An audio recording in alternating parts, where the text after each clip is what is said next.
Добър вечер, здравейте и добре дошли на безплатният уебинар Моята година в LinkedIn, уроци и ползи за развитие на личен бранд. Казвам се Таня Терзийска и ще бъда водещ на това онлайн събитие. И сега е време да ви споделя моят екран, за да сме концентрирани и съответно много структурирани в нещата, които искам да ви споделя. Така, на първо място ми е важно да ви споделя защо правя този вебинар. А, Първата ми цел е свързана с това, че искам да окуража колкото се може повече хора, особено така соло предприемачи, да използват тази платформа.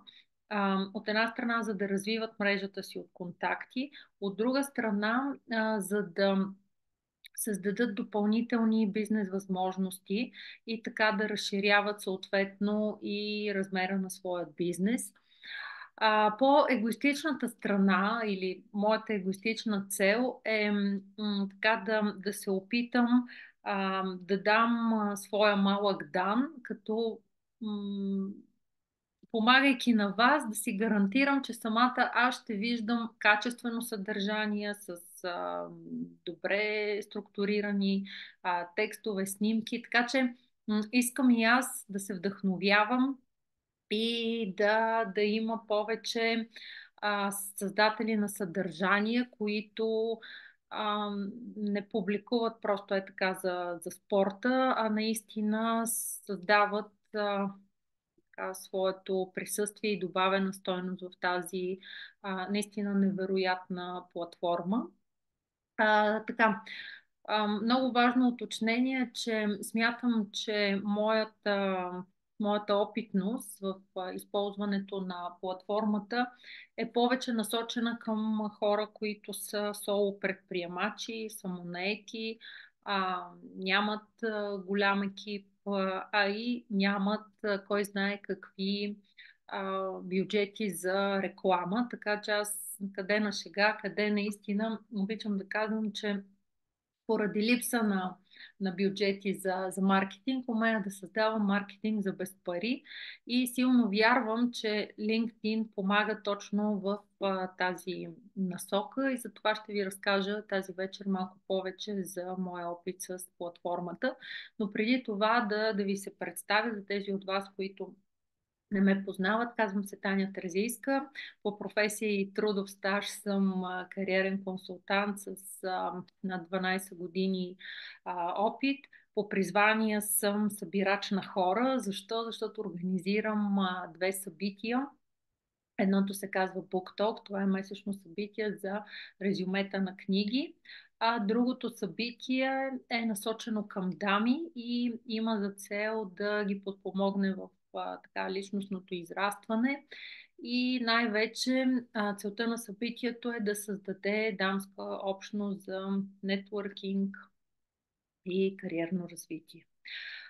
От друга страна, в така годините назад имам и няколко успешни проекта, които съм помогнала създаването и развитието на личен бранд и позициониране на нови продукти, като аудиокниги във времената, които Storytel още не беше в България и това звучеше като повече от така, чужда дума.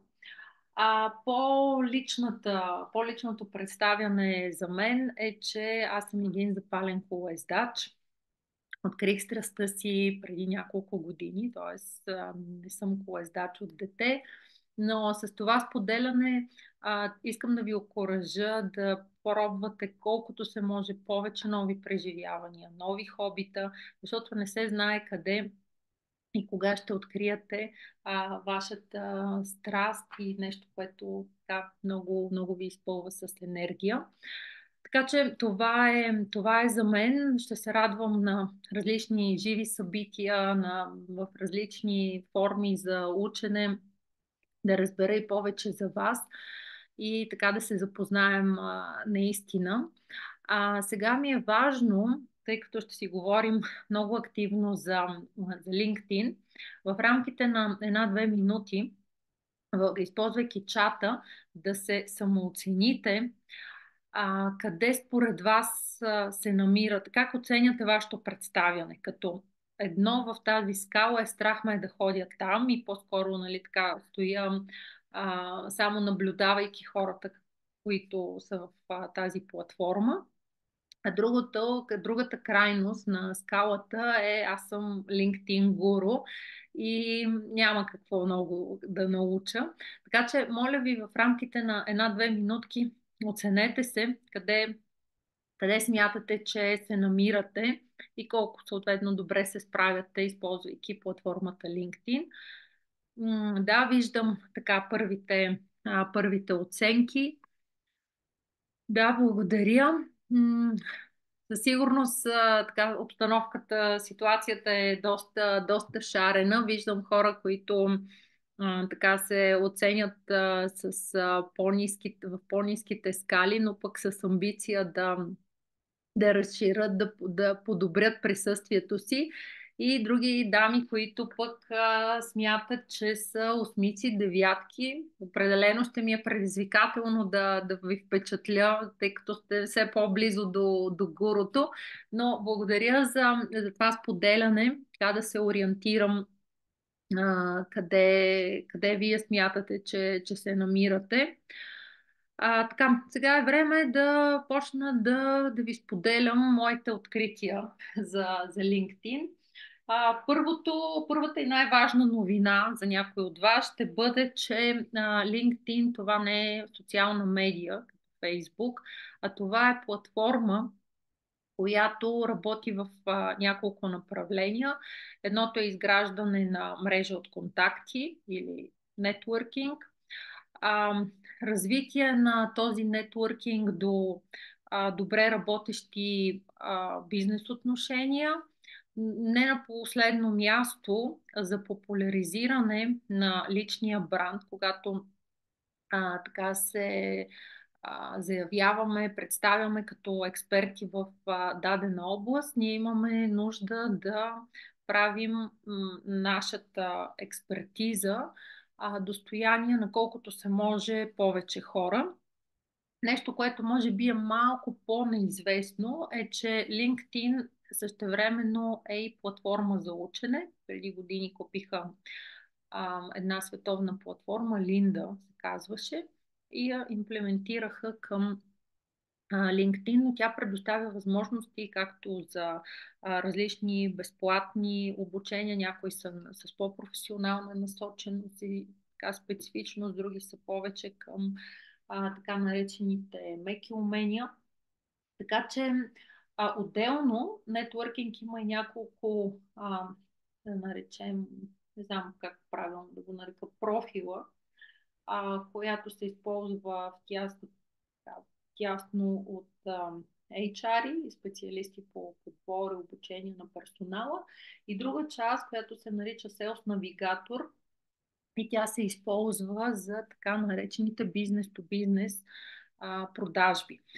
Това, за което аз ще ви говоря, е как използвам тази платформа в изцяло безплатната й част и развивайки, популяризирайки своя личен бранд като източник, нали, на платформа, от която да направя по-популярни съответно моите бизнес начинания.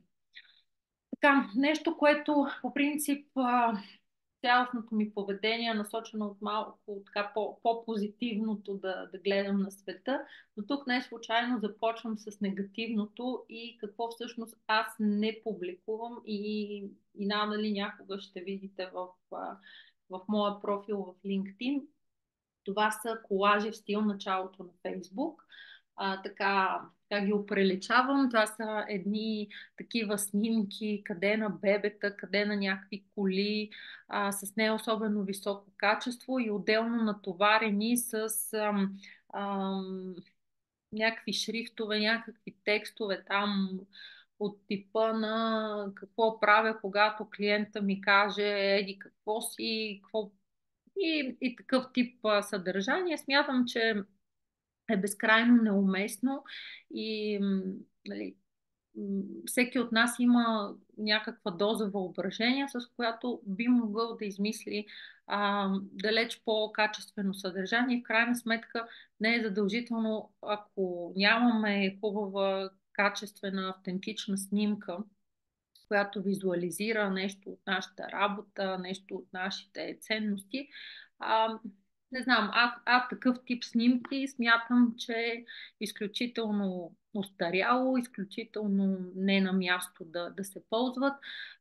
Някакви забавни лигави мемета, в които някакви хора правят някакви тъпоти, такова съдържание също няма да видите. Нали, наричам го забавни мемета, защото да, в Фейсбук вероятно нали, предизвикват смях, но тук смятам, че единствено и само по-скоро пълнят с ненужно съдържание платформата. Сексистски вицове.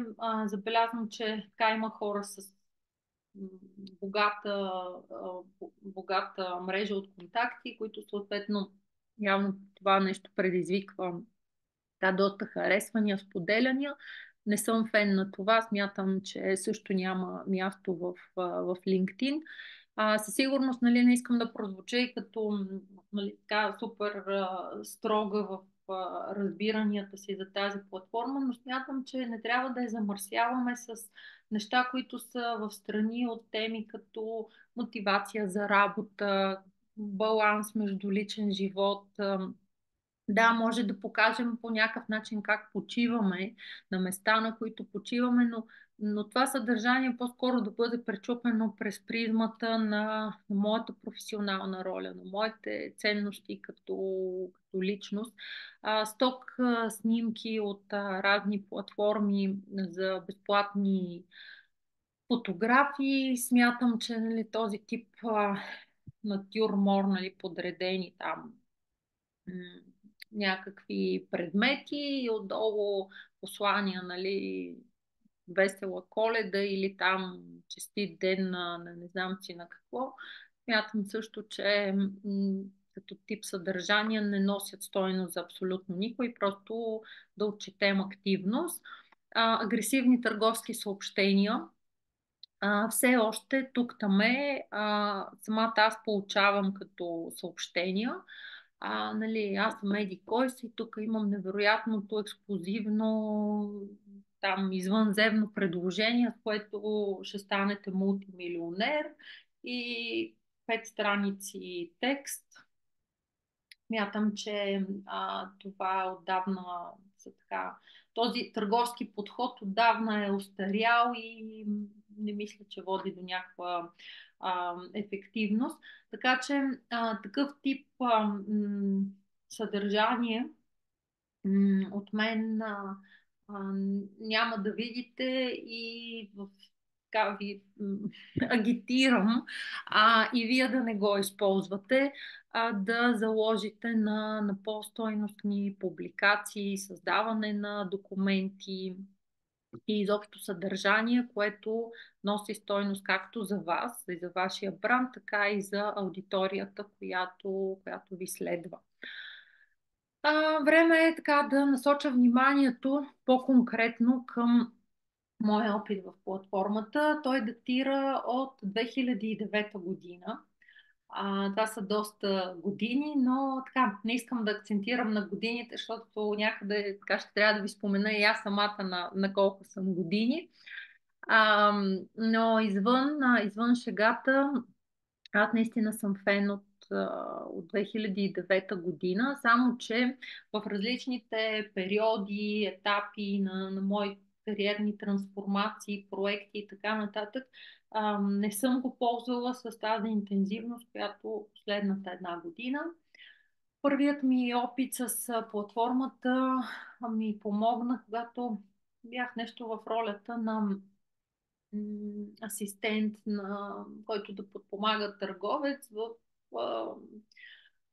планирането и провеждането на търговски срещи. Моята работа беше да правя ужасните студени телефонни обаждания на потенциални клиенти. Значи, по-неприятно нещо нямам спомен да съм правила. Просто моята емоционалност не се свързваше добре с така, по-агресивни типове.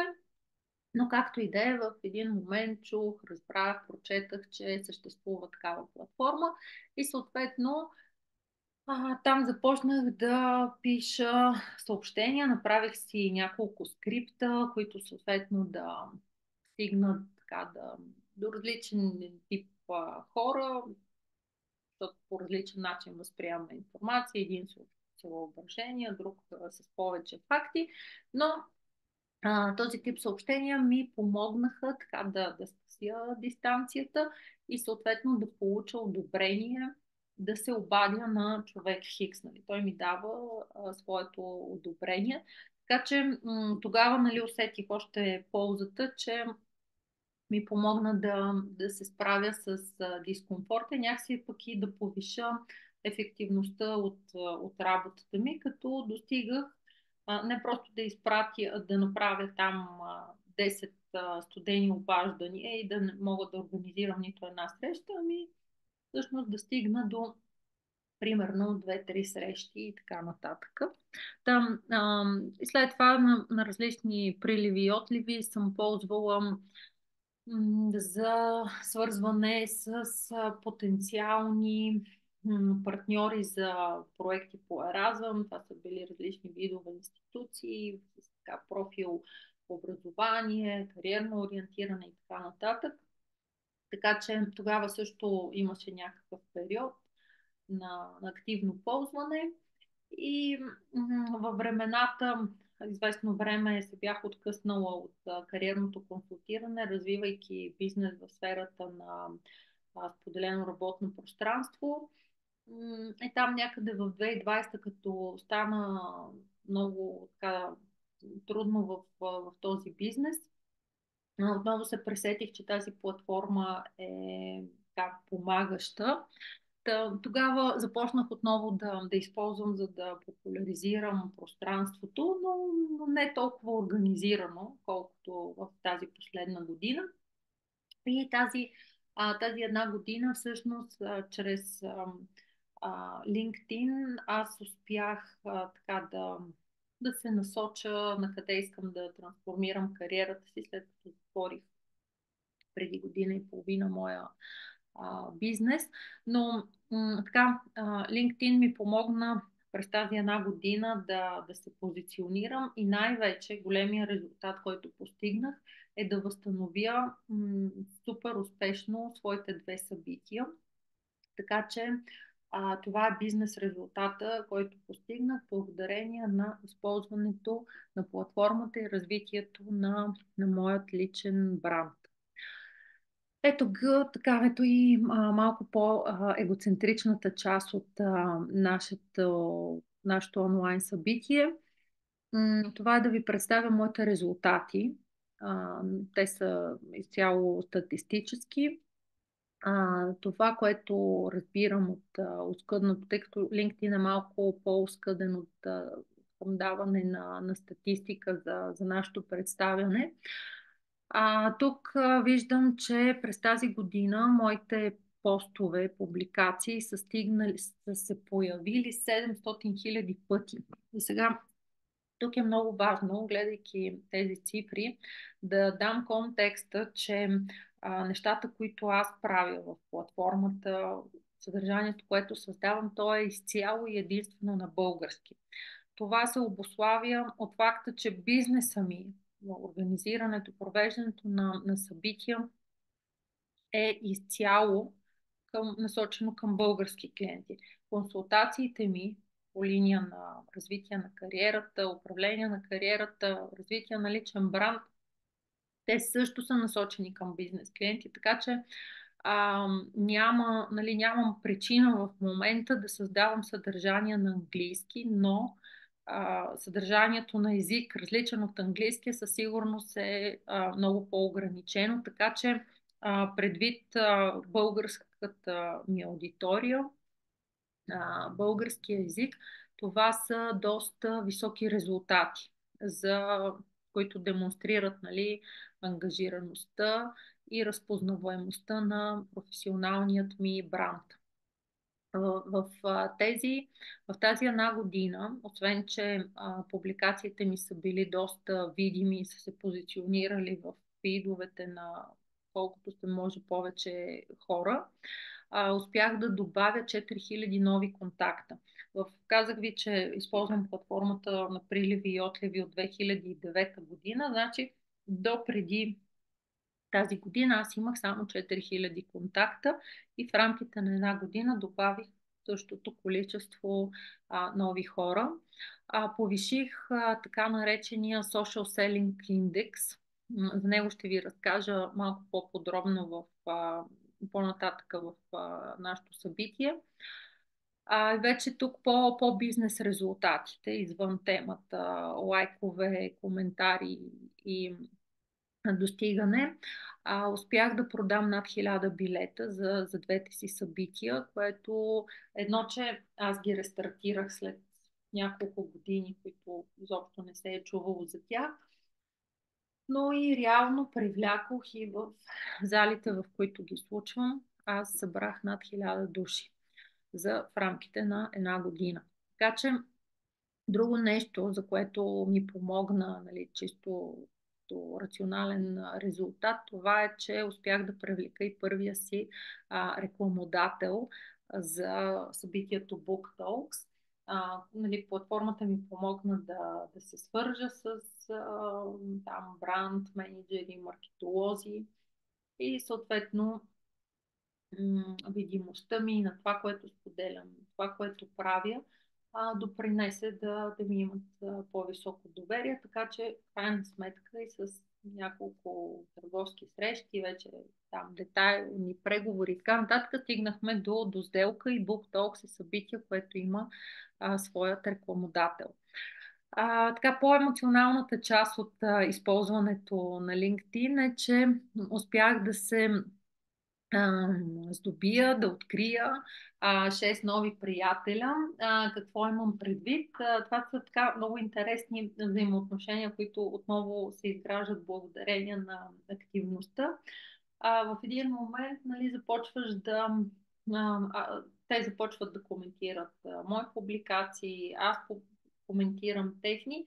И в един момент, нали, започваме да се изпращаме лични съобщения, да се окуражаваме, да се подкрепяме, да си споделяме информация, кой какво прави, как прави в цялостното си представяне в платформата.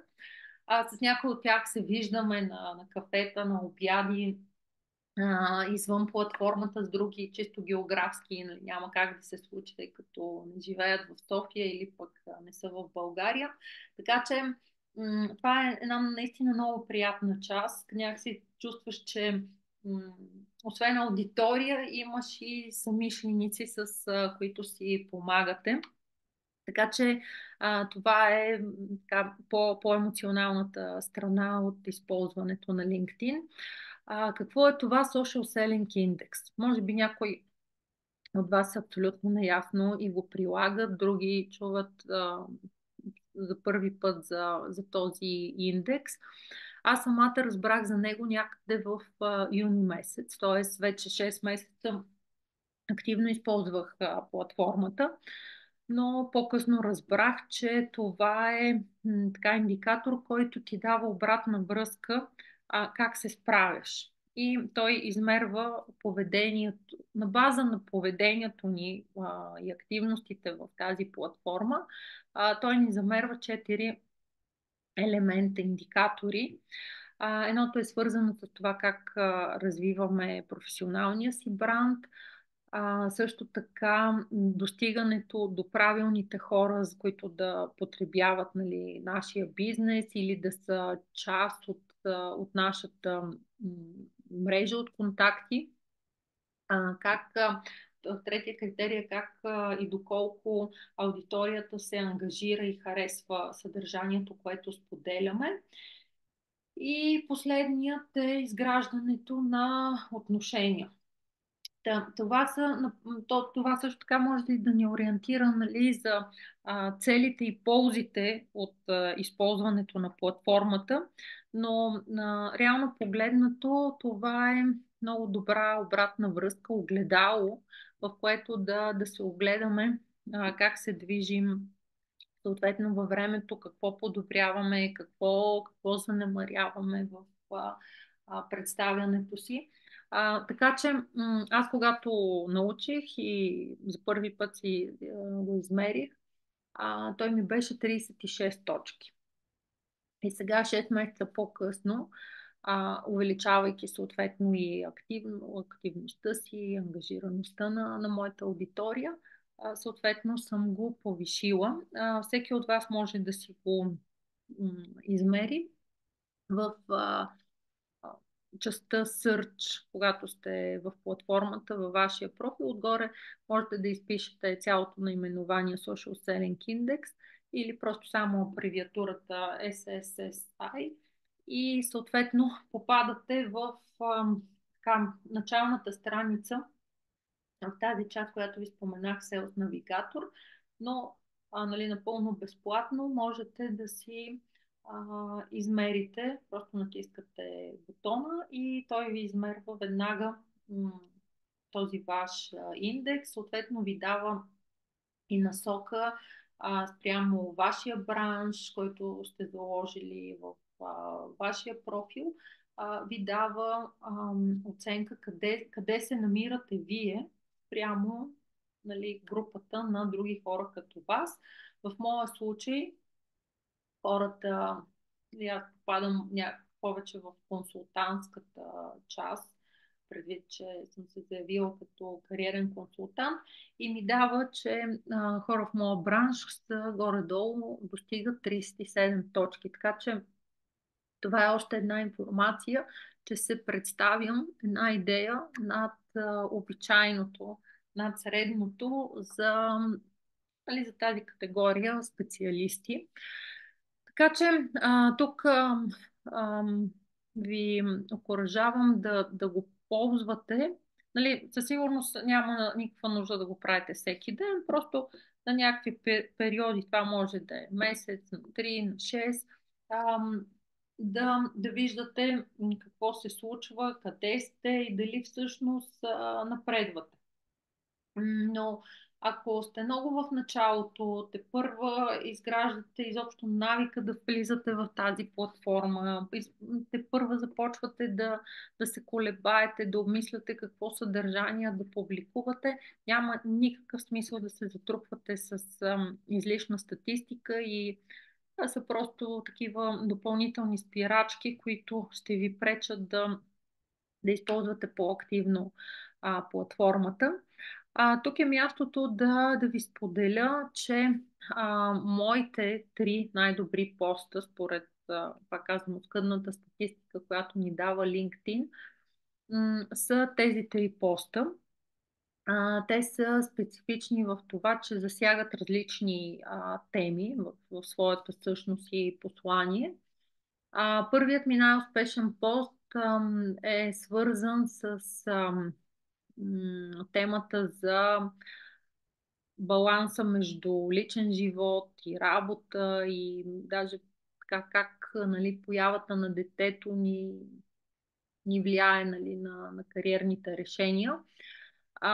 И общото между трите поста е, че аз използвам изцяло мои собствени снимки. Няма никакво значение какво е качеството. Сред тях има професионални, има една, която е а, нали, от тези фотоапарати, които, как се забравих името, които веднага изкарват снимката, преснимана от телефон и така нататък.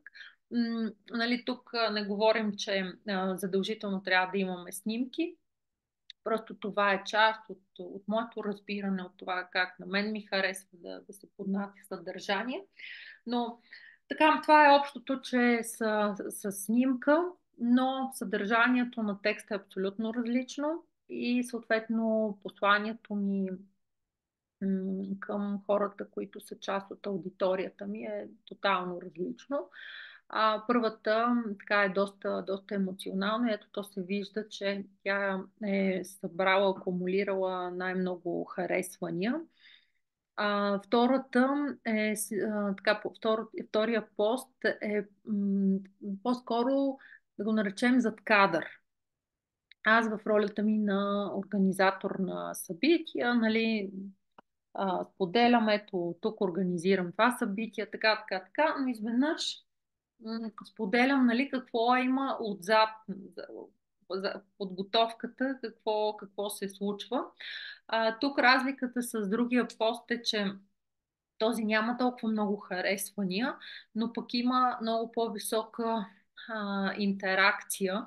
Хората са коментирали и така са се почувствали съответно по-ангажирани с съдържанието, което съм споделила. Третия пост, той така е в, може и малко по-преди, нали, част от натрупването ми на някаква инерция, но той пък е специфичен като съдържание, че в него споделям личния си опит от трансформацията, която аз извървях в продължение на 2 години, справяйки се с ефекта на бърнаут, какво направих, как направих, и, нали, откъде тръгнах, къде стигнах. Той е малко поднасянето на тези снимки се вижда, че е малко тип преди и след. Но това са трите ми поста за годината, в които най-силно съм ангажирала своята аудитория, попаднала съм на колкото се може повече стени или там фидове в платформата. И това са част тук, нали, да ми се иска да обвържа с това какво правя в тази платформа. Преди всичко си следвам личната стратегия, свързана с това, кой ми е идеалният клиент, какви са ми целите а, в бизнеса относно финансиране на събития, продаване на билети. От друга страна, този тип съдържание ми помага да изграждам отношения с моята аудитория, с хората, които има интересно това, което споделям. Със сигурност през тази 1 година имах възможност да тествам различно съдържание от типа на това да публикувам карусел с по-обучително съдържание, видео, кратки видеа и така нататък. И, нали, натрупвайки различен опит, виждайки реакциите на хората, дали в един момент става много по-лесно да изчистим личния си стил. Друго, което е специфично за личния ми стил е, че разбирането, че създавайки съдържание в такъв тип платформа, първото и много важно нещо е да мисля по посока какво ще е полезно за хората, които са част от моята мрежа. Това е много важно. Но еднакво по важност идва следващия елемент, в който си казвам на мен какъв тип съдържание ми харесва. Аз по природа съм визуален тип. А, Възприемам света в картини, в, нали, графики. И това е, нали, втория важен елемент. Аз като потребител, кое нещо бих чела, гледала, слушала и така нататък. Така че тук личният стил е една симбиоза едновременно от натрупан опит, какво на мен ми харесва и на трето място какво ми е комфортно да създавам. Защото това, че, нали, имаме нали, в друг тип мрежи, тип Instagram или Facebook, нали, а, тамошните инфлуенсъри може да снимат чиниите си с манджа или там къде са пътували и така нататък. Тук също можем да споделяме, но поднесено по различен начин и това доколко ни е комфортно на нас. Нали, да кажем, ето аз не съм човек, който обича чак толкова много да показва там как се играе с детето, какво, нали, той да е на преден план и така нататък. И ето това са такъв тип решения, Нали, всеки има различна зона на комфорт, какво иска да представи от своя професионален опит, какво иска да представи от личния си живот, защото нашия личен бранд със сигурност е една така конфигурация от двете неща, но решението какво и как ще разкрием е наше. Друго по темата личен стил, за мен е много важно да се стрема към максимална автентичност, за да може, когато се срещна с част от моята аудитория, дали ще бъде на моите платени събития, дали ще бъде в някъде, където гостувам, дали ще е обучително, дали е а, някакво нетворкинг събитие, за мен е много важно хора да няма разлика между образа, който градя в тази платформа и когато ме срещнат на живо.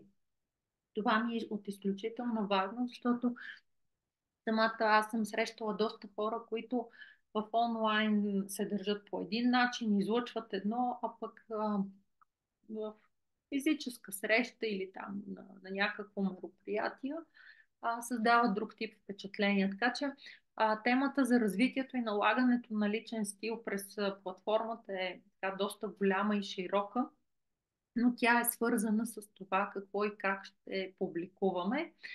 И другото много важно нещо, което ме доведе до резултатите, които успях да реализирам тази година, е всъщност постоянството.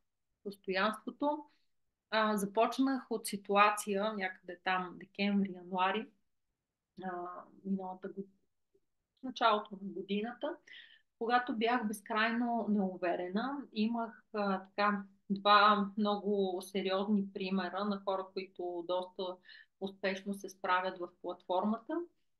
Ивайло Кунев и Явор Янкулов. При Явор съм ходила на обучение и така изведнъж нали, усещах как сама се стопирам, защото неувереността ме водеше до това да се чудя, ама сега какво, ама как да го кажа, ама тук това изречение добре ли ми е, и задължително така в период около месец се допитвах поне до единия. Нали, пише съобщение, ама какво мисли сега за това, ама как. След това, нали, така натрупвайки своя опит, ориентирайки се точно за това на мен, какво ми е комфортно, как аз мога да го кажа, съответно се освободих от този товар на неувереността и започнах, нали, съответно по-смело да експериментирам днес това, други ден с друго. И освобождавайки се от страховете си, какво и как да публикувам, всъщност станах, нали, далеч по-постоянна. И това всъщност така видях, че ми се отплаща на 10-я месец. Значи минимума, който смятам, че така, е необходим да развием личния си бранд, да станем по-видими благодарение на платформата LinkedIn, е минимум 6 месеца, така че бъдете търпеливи към себе си. Не се самокритикувайте прекалено много, а просто не спирайте, но си дайте време да видите кога ще дойдат при вас първите резултати. При мен дойдоха на 10-я месец. Тогава започна да ми става много по-лесно да пълня събитията си, т.е. да ги продавам. Продадах най-много билети за BookTalks, така че дайте си време, но бъдете постоянни. Тук вече идва момента да насоча вниманието ви към по-комерциалната страна на това онлайн събитие и да ви насоча аз с какво мога да ви бъда полезна на база на моя опит и така експертизата, която развивам в LinkedIn. Със сигурност мога да помогна на соло предприемачи да подобрят присъствието си в платформата, да са по-видими, да са по-активни, съответно да създават съдържание, което да достига до подходящата за тях аудитория, да увеличите контактите си в мрежата. Това е наистина невероятна мрежа за онлайн нетворкинг, така че е важно да го ползваме във всеки в различни моменти и етапи на нашата кариера или бизнес могат да ни бъдат полезни. да популяризираме бизнеса си на по-голям кръг от хора. В момента имам, да наречем, корпоративна страница за събитието Book Talks, която съставях сравнително скоро, но виждам как тя нараства с така, абсолютно по естествен начин, без да съм инвестирала в реклама. Това го подчертавам. И нещо, което всъщност пропуснах да ви кажа, споделяйки резултатите си в платформата, е, че за тази една година, развивайки, концентрирайки се върху рестарта на BookTalks, всъщност аз съм инвестирала точно $100 за реклама във Facebook. Просто нещо, нали, напоследък не ми харесва там съдържанието, поведението на хората и така леко се дистанцира. И съответно това намали фокуса ми и използването на тази социална медия. Но тъй като от преди години, още когато така се зароди BookTalks, имам така по-голяма страница с последователи, периодично си го използвам и първия месец ние го рестартирахме в януари 2023.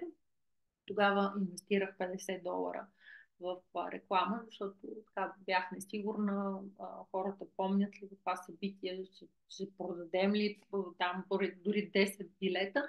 Това е единия път, който използвах и имах този нищожен бюджет за реклама.